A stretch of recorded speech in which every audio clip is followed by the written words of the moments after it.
Hi guys! Isishare ko kung paano magluto ng creamy chicken alfredo. At ang lahat ng ingredients nito ay makikita sa description box. Ang una mo nang gagawin ay iluto ang pasta according to package instruction at pagkatapos iset aside ito. Sa mixing bowl na may chicken, ay maglagay ng salt and pepper saka i-mix ito. And after mixing ay i-marinate muna ito ng 15 minutes. Pagkatapos i-marinate ang chicken, ay magbuhos ng mantika sa gagamiting kaldero at painitin ito sa katamtamang apoy. Pag mainit na ang mantika, ay ilagay ang chicken at i-stir fry ito ng 15 to 20 minutes.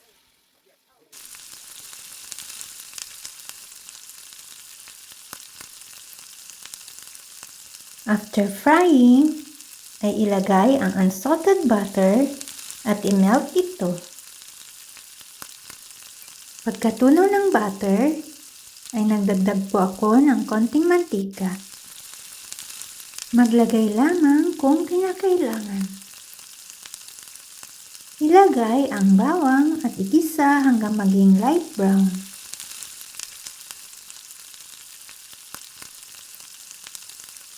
Isunod na igisa ang onion hanggang maging translucent.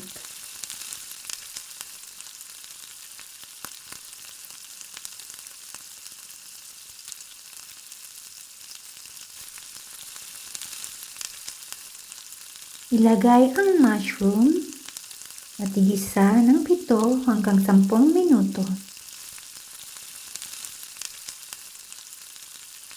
Ilagay ang red bell pepper at igisa ng 30 segundo.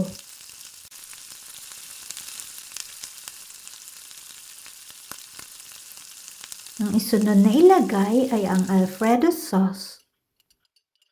2 jar ng Alfredo sauce ang nilagay ko dito.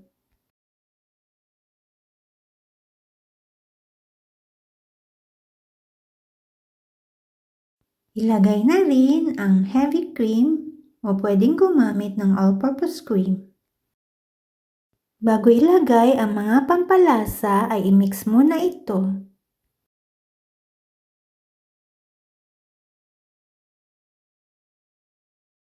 Timplahan ito ng ground pepper, salt, maglagay depende sa inyong panlasa at ganoon din sa brown sugar. Haluin ulit ito at patuloy na lutuin hanggang ang sauce nito ay medyo lumapot.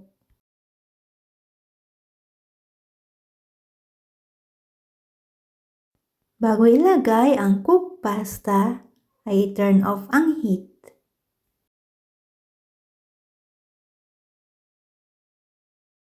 Pagkatapos ilagay ang cooked pasta, ay muli itong i-mix hanggang makover ang lahat ng pasta ng sauce. After mixing ay pwede na po itong iserve. Pwede po kayong maglagay ng topping na grated cheese at parsley. Enjoy po! We may make our plans, but God has the last word. Proverbs 16 verse 1. Thanks for watching.